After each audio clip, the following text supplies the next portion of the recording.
And of course, all the hardworking SPC members and volunteers.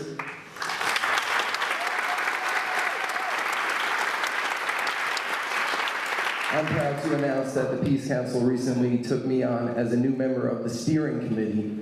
So I'm looking forward to a lot more fun and learning more and more about the ins and outs of keeping an organization alive for so many years, which is just extremely impressive. I'm here to also introduce Syracuse well-known poet, Miss Jackie Warren Moore. Mrs. Jackie Warren Moore, please come to the stage. And I must tell everyone, please refrain from photography. It's the rules of the Syracuse stage. Miss Moore.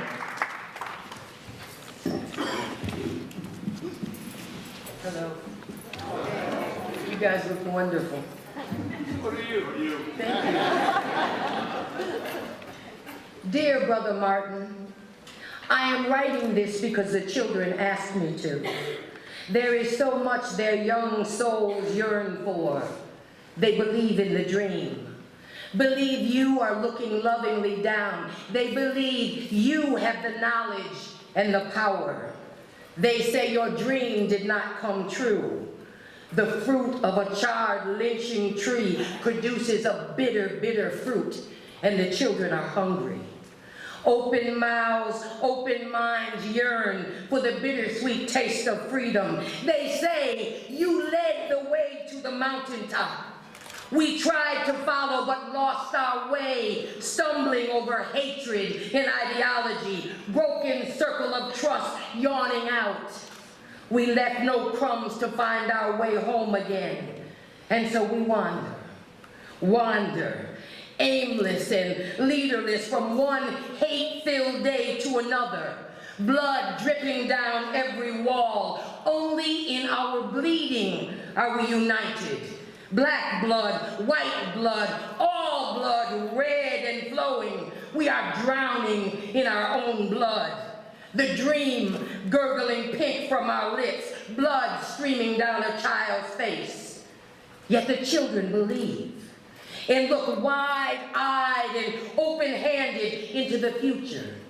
They look to you, Martin, ask you to beseech that master you serve and send down a spirit filled with vision to pick up the mantle and command the river to rise, rise, rise, river, rise.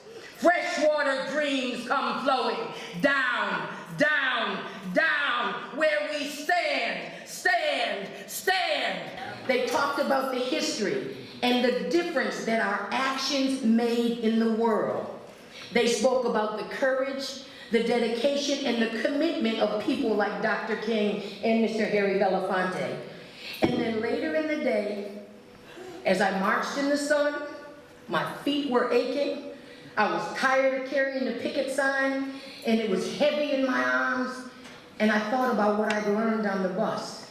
And I smiled, and I held my head high, because I knew I was walking in the footprints of a giant.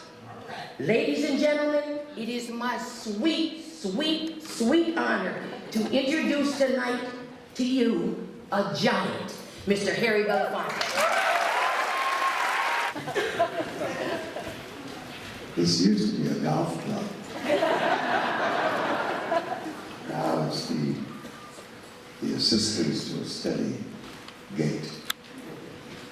Syracuse, noted for its hospitable climate.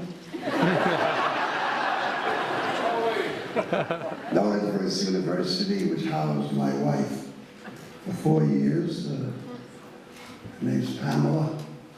She was here during the time of Jim Brown, and just a little after Orrin Lyons, who was already serving his 100th year on Earth.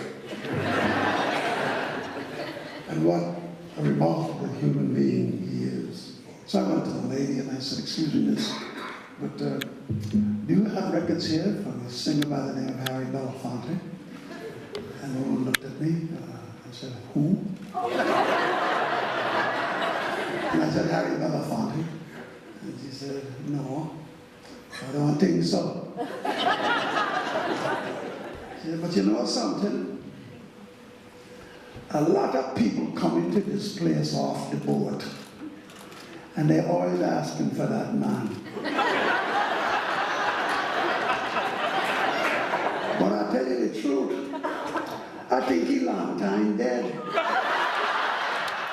If you don't preach to the choir, they could stop singing.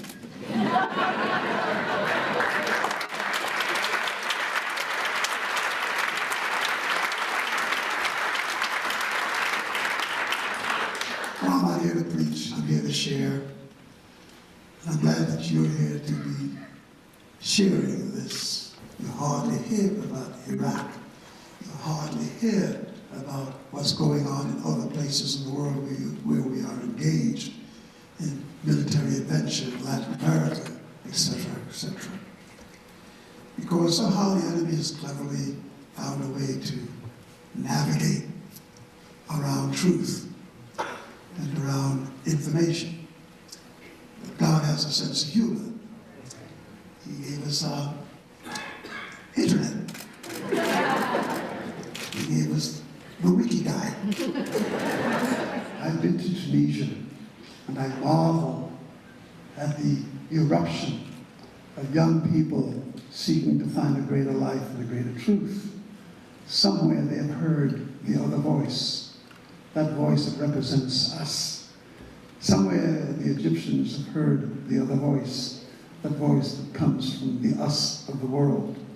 Somewhere all over, these voices are being heard, and people sitting in high places who are the possessors of power are in great fear, in great jeopardy. And that's why I think we have to look at these moments in our history. I guess what I'm trying to impart to you is that activism is very, very alive. There's a lot of people out here that are the future leaders, or even the present leaders. The extent to which the system has suffocated their voices and have redirected our capacity to hear them is what's at stake. It's not that they're not speaking. They're speaking loudly, they're speaking precisely, they're speaking with purpose, they're speaking with hope, they're speaking with courage, they're speaking. What we have to do is to get our speakers out of the room and listen with greater vigilance. On our part, we have to be more, aha, white man not so strong.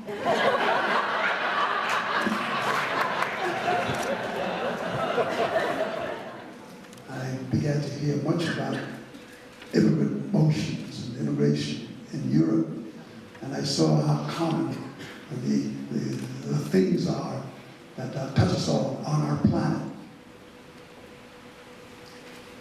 I am forever grateful to 1199 because it was they who told me to be here tonight. That's in lieu of having to pay rent.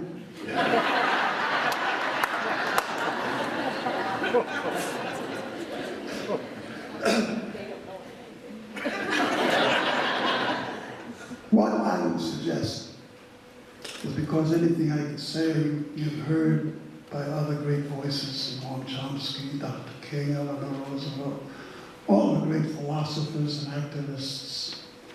What I would suggest for those of you who may feel any frustration and any sense of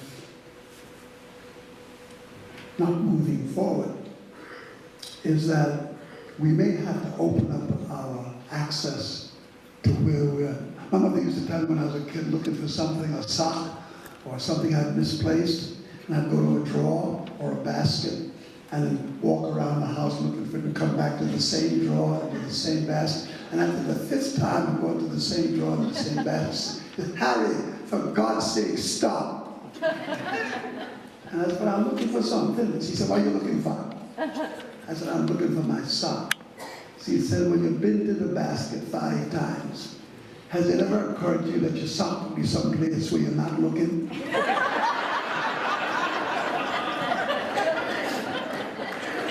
Maybe a lot of the things that we're asking for are designed in places we're not looking. And maybe if we dug more deeply to be in touch with those places and to reach to those communities and to reach those people, we might find that we are far greater and far stronger than we think we are. And the miracles are being revealed every day by masses of people everywhere who are in a struggle against oppression. I've had guys tell me, man, look how much money you gave up. I mean, you know, we're so proud of you. You just stayed the course and you've done so much for us, and what a price you paid. And these are our guys that got hundreds of millions of dollars sitting up there in Sundance and other places I go to with some regularity, speaking about how they benefited from my sacrifice. I got to think, yo, wait a minute. First of all, I'm not dead. But let us measure life from whose perspective this is being looked at. You wake up every morning and talk to your agent. I wake up every morning and talk to Nelson Mandela.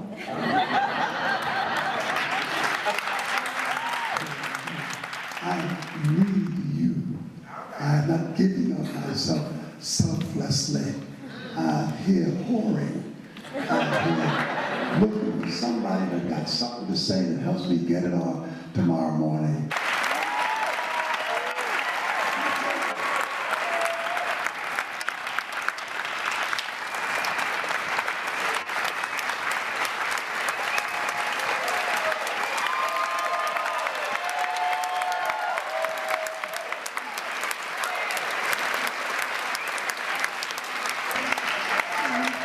Very small, but thank you very much.